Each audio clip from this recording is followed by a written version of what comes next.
Sadanand, welcome to the Wire's office. It's great having you here. Thanks, Siddharth. Great to be here too. First time I'm coming here. No, this is it's good. You are a rare visitor to Delhi, and it's nice to be able to grab you when you come. Sadanand, people who have a political memory going back for the last 2 or 3 decades remember during Indira Gandhi's time the use of this label anti-national against critics, against opposition people of various kinds.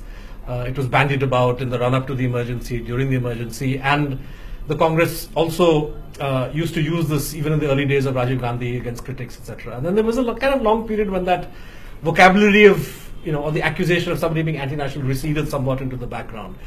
We've seen over the last 1.5 or 2 years this phrase come back with a bang. University students, university professors, political personalities, cultural personalities of one kind or the other who criticize the government or criticize aspects of the government's policy often find themselves, environmental activists find themselves at the receiving end of this kind of labeling. What is it about the current political climate that has produced the discourse of the anti-national once again in our midst? Yeah, anti-nationalism is a flavor of the season, and I think I've mentioned somewhere in my essay in the book that we might be in a strange situation when very soon we'll become a nation of anti-nationals, and that's very much on the cards. But to not be frivolous, it's a serious business. I think this attempt to appropriate the idea of what constitutes nationality and what constitutes authentic nationality or organic nationality or the nationality that is consummate with a certain kind of political venture always is countered with dubbing those who are dissidents, those who are critics, those who are actually out to expose the shenanigans of whatever the government of the day is, with the category of anti-nationalism, which, like in the days of the Congress, it did not mean much. It was like a slanderous thing to say. It was a politically, how do you say, put down sort of thing that we are the guys who fought for national liberation. We are the Congress party. We have a huge history starting from 1880 whatever, and you guys don't have it. You are so it was a kind of a polemical category that was being used. Because obviously calling somebody anti-government does not have the same ring. Does not have the same ring. So it was like authenticating yourself, endorsing yourself, and putting down your opponent. And it didn't have a tinge of menace that I think has come in recently by the use of that term, where it also implies, as has been happening in, say, during the days in JNU and other intellectuals who have been speaking out about this. You are anti-national, therefore go to Pakistan. You have no place here. So in a way, the allegation is that you don't belong. You don't belong. You don't belong. Yeah. Because you don't follow certain required ingredients of that kind of national. Now here, the added masala that comes in is of what is your ancestry, what is your that whole thing of Punya Bhumi. Savarkar's distinction between all that thing. That's right, Punya Bhumi and Pitra Bhumi. So, if you are not from here, so for example, you follow some other religion that is not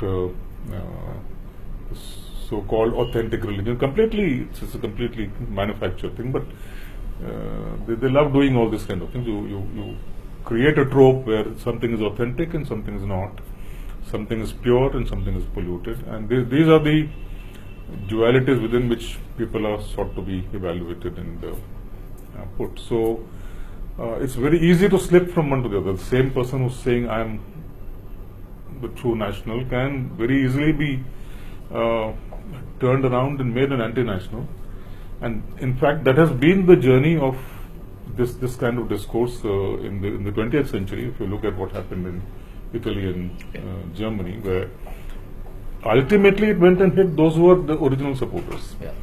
And I kind of foresee that this is going to happen in India too very soon, where the people who are crowing from the rooftops will find the gun turning on them. So a night of the long knives over here too? I think so. I think it's very much on the cards, and because it's a kind of free fall, it's unchecked. There is we talk about Savarkar and what he contributed, or Golwalkar and what he contributed, but that's in books, which necessarily is not in the minds of people who are doing this on the street. So when you have even well-known RSS ideologues, when they bring up this idea of nationalism, one doesn't see that how do you call ideological or theoretical rigor in it. It's now become simply a slogan to be used, and it's a convenient slogan. And unfortunately, for me, the sorrow of the time is that the mainstream Indian media picks it up uncritically and falls for this whole exciting game because it's exciting. Wasn't there an element of menace also in the way that Indira Gandhi or the Congress party in its years would use the label anti-national, particularly against intellectual or, shall we say, critics of the developmental policies of the state, right? So if you were if you were critical of, like for example, the Narmada agitationists, or there was a sense in which you guys are holding up the country's progress, so you're anti-national. So if you stood for the rights of the poor and were challenging what the state was doing, then you were holding up the country's progress. And that seems to be a constant thread, in fact, from the 80s up to the present, but has come with much greater vengeance and much greater lethality now. I think there's a difference also because while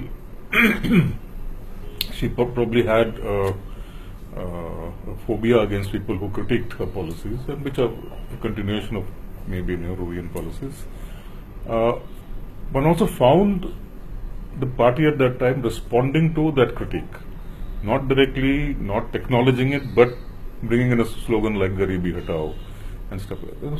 So while the criticism was happening from the side, they were also absorbing the criticism and reframing it, remodulating it, softening it maybe, and using it for their own benefit. And the charge of anti-nationalism then was mostly like, you are against me, you're my enemy, not necessarily the nation's enemy. They were still not using the sedition clause, which is a completely outdated colonial clause, but this was still not ready to use. Some state governments are using it. Interestingly, Tamil Nadu, for example, late 1970s, early 1980s, for a 3-year period, they went berserk under M.G. Ramachandran, where sedition was used on 382 people, including a 10-year-old boy who was witnessing a street play. Sedition. A Bharatanatyam dancer, Chandralekha, myself, we were all charged with sedition. And when we went to court, the court threw it out. And this was happening across the board. In Tamil Nadu, still, the Kudankulam protesters. They just revived it. And of course, this time it's 6,000 people who were seditious. So it's unsustainable. The 6,000 people are seditious. What is the government doing? It's a non-functional government. So from a time when one person, one Tilak, one Bhagat Singh, one Gandhi, one Nehru was seditious, suddenly it's like thousands of people. So it's become a joke. But it's still ominous when it's used on somebody. It's meant to harass them, put them in jail for a long time, and then cause this atmosphere of fear all around. And people don't speak, people don't write.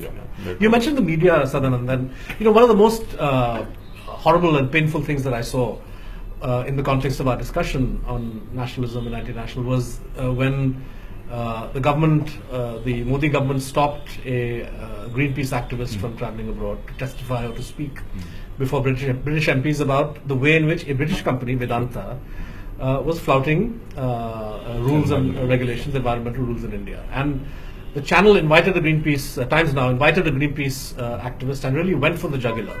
You are anti-national, how dare you go and appeal to the British? And any attempt by her or by other panelists to point to the irony of a ruling party or a government actually getting money illegally from the same foreign company Vedanta. In 2014 they were indicted by the Delhi High Court for receiving donations from a foreign company in contravention of the FCRA. Those arguments were simply brushed aside, not entertained, not made a subject of discussion. Sure. And the idea that you were somehow, 60 years after independence, how can you go and talk to the British? This, the way in which the media has been complicit. Is that something that's, of course, in the emergency, the media kind of just laid down, prostrated, but there's active complicity now, which is very worrying. Yeah, I think that's, for me, being somebody from the media, that's extremely worrying, because one doesn't see this anymore as media function. It's a kangaroo court in function. It's a kind of a drum beating activity that is being done, which they're not been called upon to do. Now, whether the media is independently doing it, meaning within quotation journalists are doing it, or whether it's a caveat from the Maliks, is a different story. But how easily the mainstream media chieftains fall for this is shocking to see. And this whole soft stand, I've been seeing the papers for the last 3-4 days, the rapidity with which Kashmir has gone into the background, where despite the fact that horrible atrocities are happening there, and we're talking of scores of young men who will probably lose their eyesight, 37 deaths. Use of pellets of that kind, and it's criminal. And for the media not to stand up at moments like this and cry, whether it's futile or not is a different matter, but just to express and vent dissent at this point, and for the mainstream media not to be doing it, is, I think, copying out of the worst kind. So this then reflects on all the kind of different chat shows that go on and the news analysis that happens, which is not anymore news analysis, and one really wonders how long again this is sustainable. It's like a lie. It's a wonderful lie that has been built up. Our great democracy, which gives you so much space and time to speak and speak out, and so. But it's completely controlled. It's what Chomsky has a lovely word for it. He calls this permitted democracy. And we are in that moment when whatever we are calling democracy is permitted. The moment you step out of it, you are various things. You are anti-national, you are seditious, you are this, you are that. What's disturbing is that many of these channels, and I've asked some of these anchors why they tailor their programs in a particular way, and some of them are quite honest, quite frank about it when they say that, look, this is what sells. Now, I've worked in newspapers where advertising managers or proprietors themselves have some conceit about knowing what the reader wants. But here, television people point to TRP ratings, etc., and they claim, and whether those numbers are accurate or not, it is a fact that a lot of the advertising rupees follow the TRP ratings. So when a news anchor at Times Now decides to occupy that space of aggressive nationalism, they're doing so in confidence that the viewers will follow and the advertising rupees will follow. What does that tell us about the viewer then? I mean, is it 20 years of continuous media and cultural portrayals of what the nation should be that has produced a public discourse of this kind, or is it that the media is, that the TRP things are not scientific and that actually the media is fueling nationalism? How do you see this complex interaction between political parties and the media on the one hand, and the public nature of public discourse on the other? I think there are two kinds of things here. One is the audience for which the media is cooking up all this food in one sense. Broadly speaking, it's a middle class audience constituting low middle class, constituting something like a chunk of 400 odd million people. So roughly 1/3 of what we call the Indian population, who are the real consumers of this material. Mass media and mass culture as it were. The other maybe come in and out, but for them it doesn't really matter. They're bothered more about their known tel lakdi, their day-to-day struggle, and they may not be affected in the same way, and they may even dismiss what's appearing on the screen. But this chunk of the middle class, opinion-making class, the purchasing class, which is why the TRP comes in, because typically a middle class is a purchasing class, and they are the ones who go for consumer goods. For them, this manufactured myth is very important, that we are this kind of a nation state that is powerful, that is originally the oldest civilization on earth. We are holier than thou, holier than everybody else, because we have spawned all the religions, and we have a say in the way this country will run. And the way this country will run will have to be something that protects my interest. I don't want disturbance. When I get up in the morning, I don't want shor sharaba. I want to be up, reach my office in time, everything should be running on time, trains and buses and so on. There should not be traffic on the streets, and my vehicle should go smoothly wherever it goes. There should be nobody blocking the way with protests and demonstrations. I don't want to hear all that. I don't want to hear about poverty, and I don't want my newspapers to be telling me all that. I remember way back when I was in Times of India, Economic Times, the managerial community there used to speak about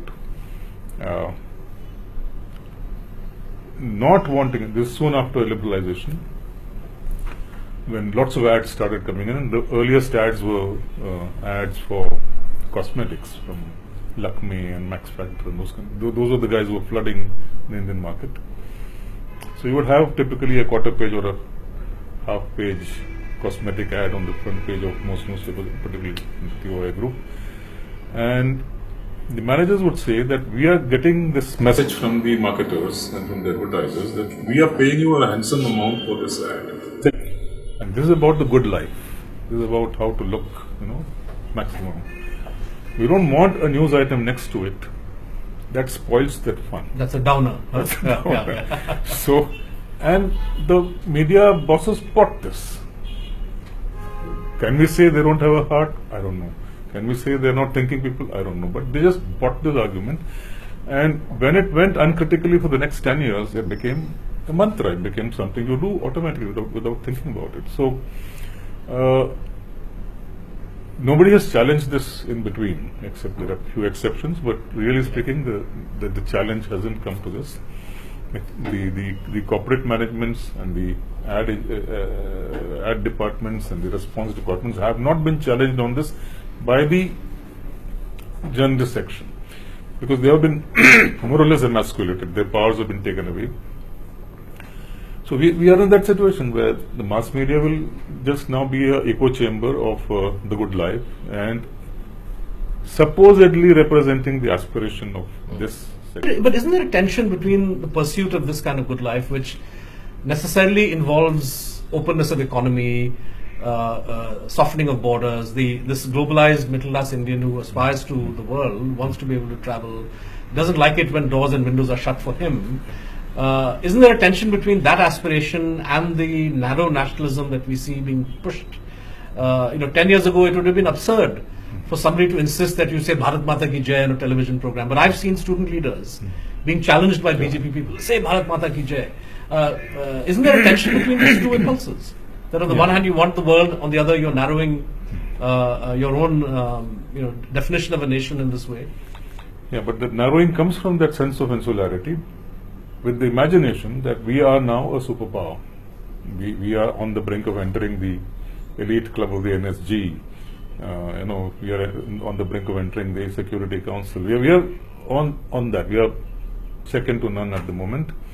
And all these claims to insularity, in fact, helped us. In fact, tighten that border, which they are not happy anymore being porous. It has to be a tight border. We don't want stragglers coming in. It's a gated community. And the gated community is meant for those who think like us, who will live like us, who will earn like us. and maybe believe that we are all the 51st state of the United States of America or something like that, but we want to be that community. And in that community, any dissension will be treated with not just great violence, but also contempt and heartlessness. And I think we have reached that stage. It's, one can call it a coarsening of the state. Since the state apparatus represents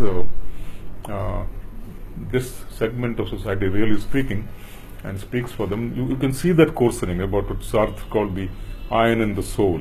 There's a rusty iron that has come up, and it will just exclude anything else from that vision.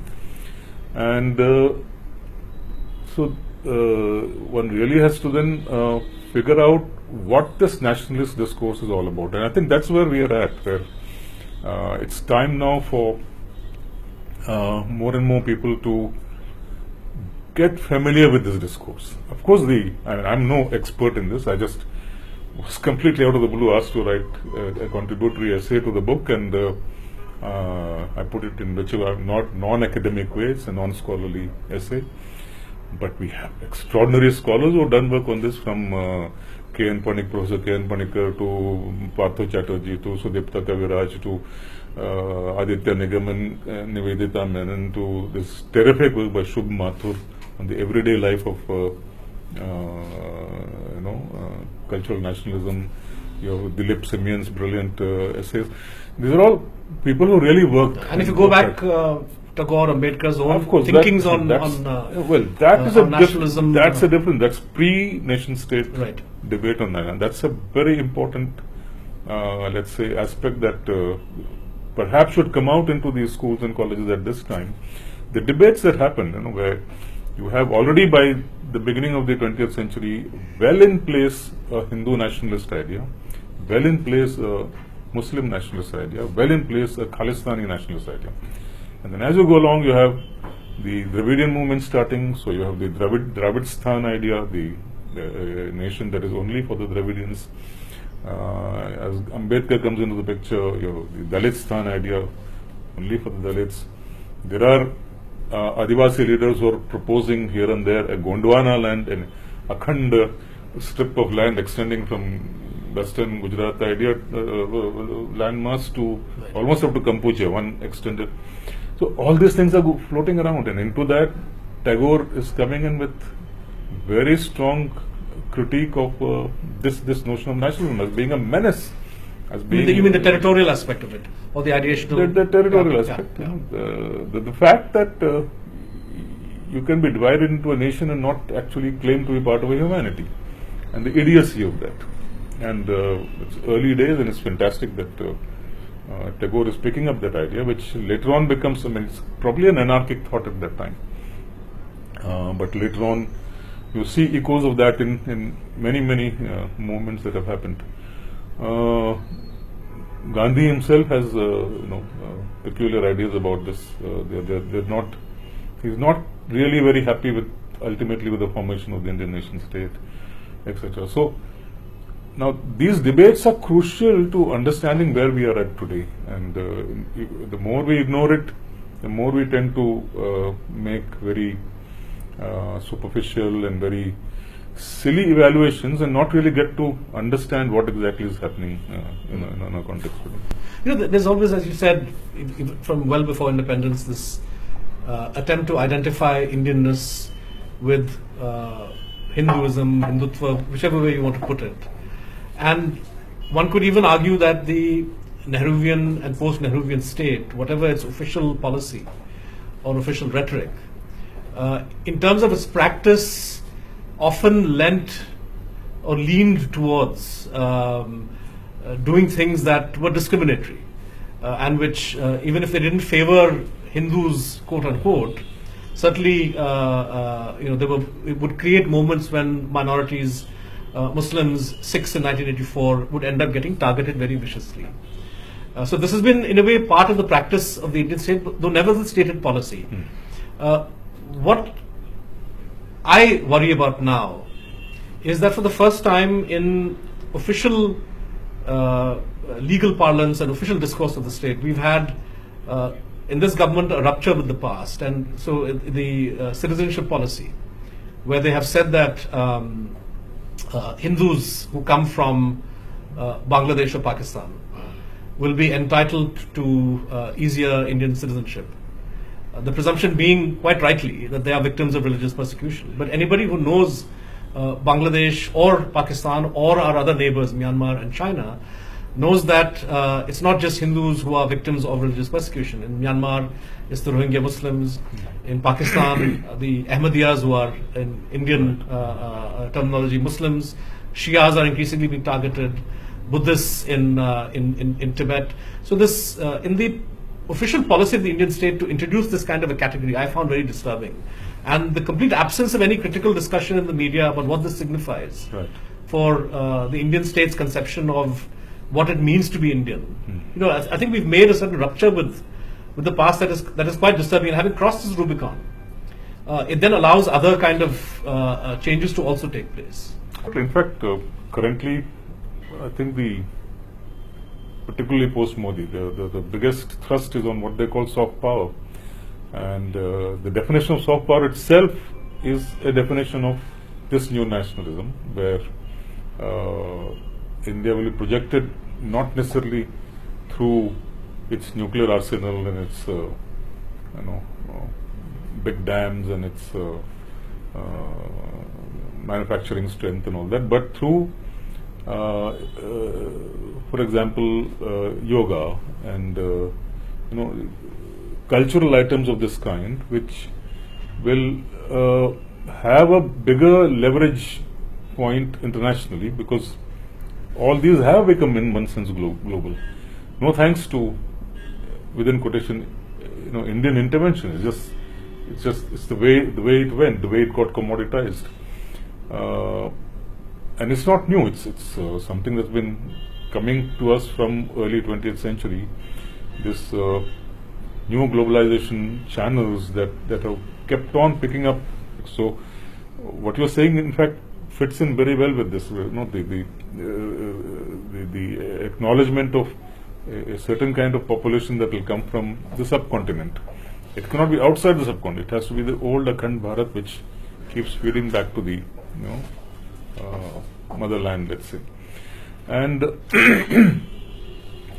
the idea of a second-class citizen will begin to be more and more well-defined. Currently, it's a bit loose. It's like throwaway sentences and throwaway statements and so like when the culture minister of India, Mahesh Sharma, says APJ Abdul Kalam Musliman hote hue bhi ek bahut bade deshbhakt the. So despite being a Muslim, he was he put his foot, both his feet in his mouth. But there was no price he had to pay. He's getting away with worse. I mean, to have a minister of culture of that sort shows you where the cultural aspect of the institutions that the government of India runs is at the moment. It's really like pushing that cultural forum to deliver a political result, like they're doing in FTI, for example, or IGNCA or the National Museum. Or it's laughable. It's like you become the laughing stock of the world. The way they do, but they don't seem to figure this out. But by saying laughing stock, you are reducing the seriousness of what exactly is happening. It's actually a very threatening and a very frightening thing that's going on, and we still not haven't reached a state when that fear will really engulf everybody. But it's beginning to hurt sections. But the artist community certainly is in turmoil today. The writers, the painters, and the filmmakers. How do you rate the acts of resistance that we've seen so far from writers, cultural workers of one kind or the other, the so-called award vapsi and all the other methods of protest? That's fantastic. It's probably. Is there a parallel in recent history that we can point to? There's no parallel of that sort, because individuals have done it. Not returned, but refused awards, whether it's Nobel. Tagore returned his Nobel and all sort of things. But they're like symbolic acts. But this was like more like a movement which moved from being just action from writers to other artists, to scientists, to a large number of academics of all kinds. But then the point is, what kind of snowballing effect does this need to have in a country like India for it to be really significant? For an average man on the street, a well-known writer returning an award, take kar diya. So it doesn't affect the day-to-day life of people. But I think in symbolic terms, it has tremendous mileage. It really broke that veil of silence that had been building up for a long time, and people were getting more and more frustrated and more not sure of what action to take. And this was a simple thing to do. It's not necessarily a political act; it's just act of defiance, and it I think opened the floodgates to a different kind of thinking. And I do hope that the artist community is able to again reorganize on this front in a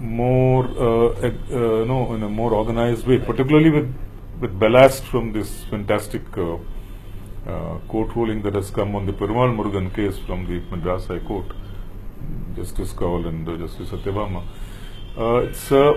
Satyanarayana.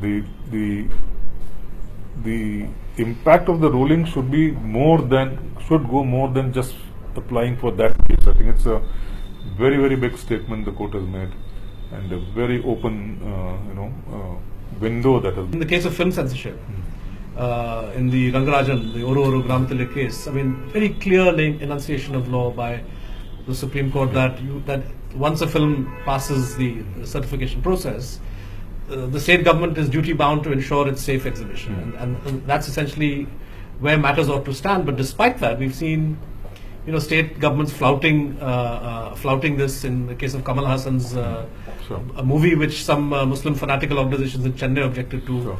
Jayalalitha gave in to that kind of pressure, and the court also was kind of ambivalent when it was asked to restate its principles. It refused to do so.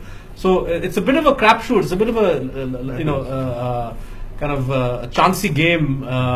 Even if we find this particular ruling a shot in the arm. But the court, at least two Kongu Veldalar groups in Tamil Nadu have said that we don't accept this ruling and we are going to get the guy. Right. PMK leader Ramdas has said that who is the court to say all this? RSS ideologue Gurumurthy of all people has said that the court doesn't understand the ethos of the people here. So this is like the battle actually is not over yet. It's not over yet. It's just going to heat up. And when it heats up, of course, the court becomes irrelevant. But then the people, the stakeholders become relevant, and they will have to start mobilizing and acting up right now. The protest of writers, of course, hurt the government, but its primary target initially was the Sahitya Akademi's silence over the killing of Kalburgi and other writers, which in a way highlighted the fact that these cultural institutions, which should ideally belong to writers, artists, the community of cultural personalities, as it were, these institutions have completely failed writers, performers. What can be done to ensure that these institutions don't serve as handmaidens of the government and become parking slots for bureaucrats who themselves are unhappy at being put there because they would much rather be handling what they believe are more important portfolios. This process of ensuring the genuine autonomy of these institutions, what would it take to do that?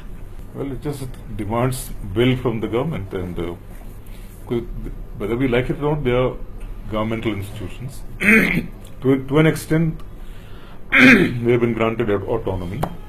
Right from the beginning, 1953, Sahitya Academy, Jawaharlal Nehru, the first president of the first Sahitya Academy, said, I would not like the Prime Minister to interfere with the work of the President of the Academy. It had that kind of possibility. over the years, the government just used as an instrument of like royal patronage. All the things they were doing was organizing a few seminars or whatever in a year and organizing awards. And the award thing became a corrupting process across all the academies. Patronage, seeking and dispensation. All that sort of thing. Exactly. And you come to a time when they have become dysfunctional. They are the non-performing assets of the government. But post-Modi government, the post-BJP government in 2014, and I'm saying this because I've been part of many of these organizations during that time, in their advisory committees or in their executive committees, a new circular came in which said, the first sentence would be, this is a memorandum of understanding between, say, the Ministry of Culture and so-and-so organization. Second sentence would be, henceforth, this particular academy is a subordinate office of the Ministry of Culture. Finished. Where is the question? So this is being explicitly put on the table now. And committee after committee is signing it, and director after director, or secretary after secretary, or chairman after chairman is signing this thing. So, because there's no two ways, they have to get the money. If they don't sign it, they don't get the fund sanctioned. So, in a simple device of getting a memorandum of understanding, imagine a memorandum of understanding between the ministry and a body of the ministry. But this was the tactic they used, and now they're all subordinate officers, and they're all behaving like subordinate officers. So this does not have an easy solution. This is it's actually a structural constraint that's been retrofitted into. Like my old friend Dr. C.V. Seshadri used to say, shut down the IITs for 10 years and automatically the level of engineering will go up. I would say shut down the academies for 10 years and automatically arts will flourish in the country. Well, on that note, Sadanand, we'll end it here. We've had a great tour of some of the major questions on nationalism and cultural nationalism. It's been great having you. Thank you so much. Thank you, Siddharth. Thank you. It was lovely. Wonderful. Thank you.